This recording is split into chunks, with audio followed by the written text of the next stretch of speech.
kaze mu gihe c'impemburo. Bakunzi twama dusangira ijambo ry'Imana mu kiganiro igihe c'impemburo. Ndabaramukije amahoro ya Kristo. Ijambo dusangaye mu gitabo ca Yesaya igice ca 40 cose.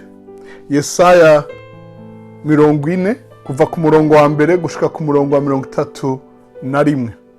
Ni igice cose muhezagirwe n'iki gisomwa kandi mpemu yera abayagisha. Muri uyu mwaka wo guhozwa canke guhanagurwa amarira,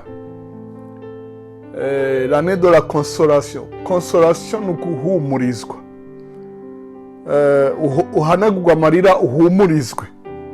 Umviriza ico ijambo ry'Imana ribivugako. Ni muhumurize abantu banje, ni mubahumurize, niko Imana yanyu igize. Muremeshe imitima y'ab'i Yerusalemu, mubabwire musemera yuko intambara zaho zabangurukanye, ko umwenda w'igicumuro cabo uheze, kuko ivyaha vyabo vyose babihaniwe kabiri n'ukuboko k'Uhoraho. Ijwi ry'usemerera ati, nimutegure inzira y'Uhoraho mu bugaragwa, musenere Imana yacu inzira yagutse mu bugaragwa. Umwonga wose uzokuzuzwa, n'umusozi wose n'agatumba bizoringanizwa. Ahari ibidunduri hazotega, ahari ibimanga hacike ikiyaya. Ndiko ndasoma muri Bibiliya y'ikirundi nshasha. Umurongo wa 5. Maze ubwiza bw'Uhoraho. Muri Bibiliya ya kera avuga ahari uduhogoro, aha naho akavuga ahari ibidunduri. Umurongo wa 5, Yesaya igice ca 40 n'umurongo wa 5 turabandanya gusoma. Maze ubwiza bw'Uhoraho buzohishurwa, kandi abafise umubiri bose bazobonera rimwe, kuko akanwa k'Uhoraho ariko kabivuze. Ijwi ry'uvuga ati semerera, uwundi ati nsemerera iki? Uti abafise umubiri bose ni nk'ivyatsi gusa, n'ubwiza bwabo bwose bumeze nk'amashurwe yo ku misozi. Ivyatsi biruma, amashurwe agakabirana, kuko impwemu z'Uhoraho zibihuhako. Nukuri abantu n'ivyatsi gusa. Ivyatsi biruma, amashurwe agakabirana, ariko ijambo ry'Imana yacu rizohoraho ibihe bidashira. Yewe barira Siyoni ubutumwa bwiza, duga umusozi muremure. Yewe barira Yerusalemu ubutumwa bwiza, semerera cane ushimitse. Semerera ntutinye, ubwire ibisagara vy'Ibuyuda uti, Imana yanyu, Uhoraho Imana azoza afise ubushobozi, kandi ukuboko kwiwe kuzomutwarira. Raba azoza azanye impera, kandi inyishu yiwe iri imbere yiwe. Azoragira umukuku wiwe nk'umwungere, azoterura imyagazi mu maboko ayitware mu gikiriza, kandi zonsa azoziyobora buhoro buhoro. Umurongo wa 12, umutwe w'amajambo uravuga ngo ububasha bw'Uhoraho. Ninde yigeze kugera amazi y'ikiyaga kurushi, agapimisha ijuru intambwe y'intoke, akaronka ingero yokwigwamo umukungugu wo kw'isi, agapima imisozi ku munzani n'uturambi ku ngero? Ninde yigeze kurongora mpwemu Uhoraho, akamwigisha nk'aho ari umujenama wiwe? Ninde mpwemu yigeze kugisha inama, kandi ninde yigeze kumwigisha, akamwigisha kuroranya, akamwigisha ubwenge, akamwereka uburyo bwo gutahura? Erega amahanga ameze nk'ima ry'amazi riri mu mubindi, agereranywa n'umukungugu ufashe ku munzani. Raba aterura amazinga yo mu kiyaga nk'akantu busa, kandi iribani ntihaboneka inkwi zo gucana zihagije, kandi n'ibikoko vyaho ntivyokwira kuba ikimazi co guturigwa. Imbere yiwe amahanga yose ni nk'ubusa, kuri we agereranywa nk'aho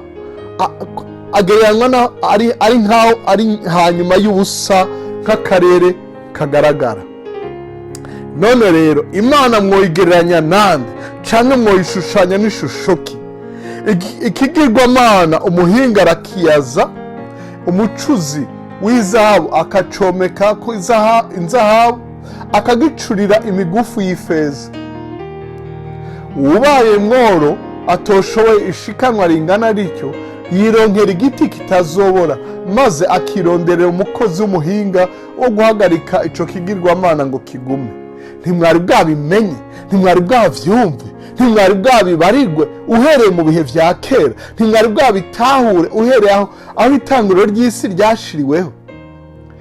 Iyo niyo ivyagiye hejuru y'umubumbe w'isi. Ababa mw'isi bameze nk'uduhori, niyo igaranzura amajuru nk'impuzu ihwahutse, ikayigaranzura nk'ihema ryo kubamo. Niyo ihindura abaganwa ubusa, ikamanganya abacamanza bo mw'isi bakaba nk'akarere kagaragara.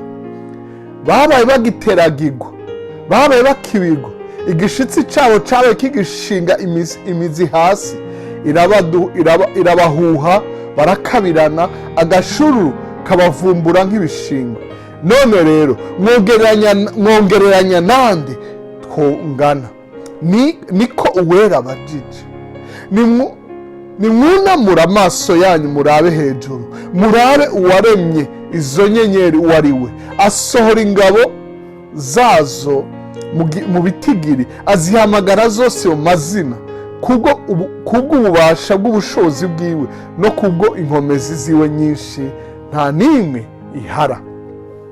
Umurongo wa 27, umutwe w'amajambo uvuga ngo inkomezi ziva kuhoraho.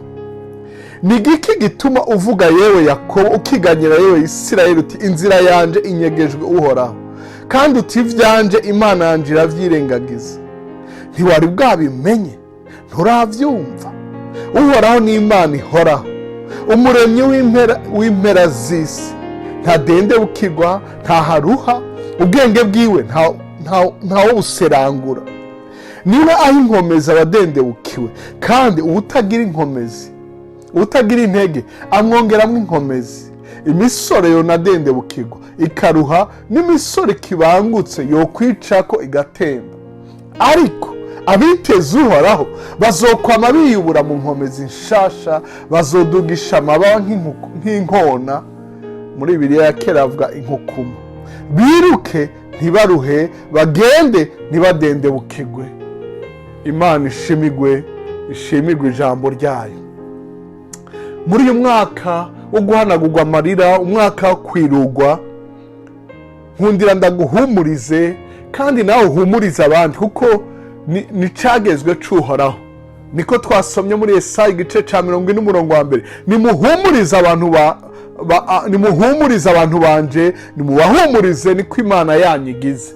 Iri ni ibwirizwa ry'Uhoraho, ariko akatubarira ingene duhumuriza abantu, akaduha amajambo.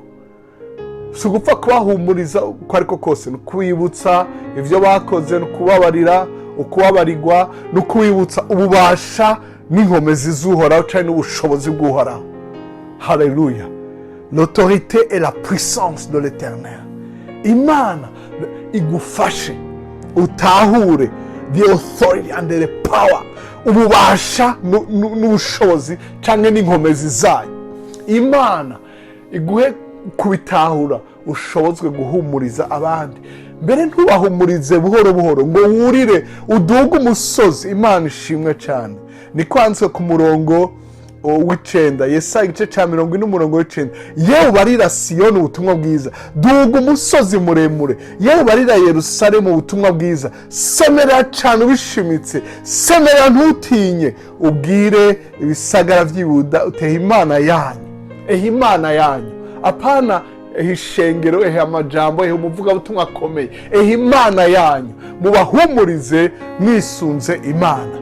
Imana ibahezagire uko muremesha abandi, uko muhanagura amosozi y'abandi, namwe Uhoraho abahanagura amosozi. Mwibuke ubukuru bwiwe, mwibuke ububasha bwiwe. Ntimutinye gusangiza abandi ijambo.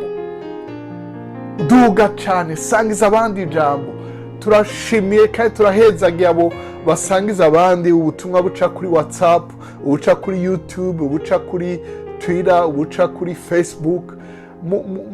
Mwiyandikishe kuri YouTube, mu liking, mu bikunde, mu bishime, mu bimenyesha abandi, ubutumwa bushikira abandi, mubahumurize, niko Uhoraho agize.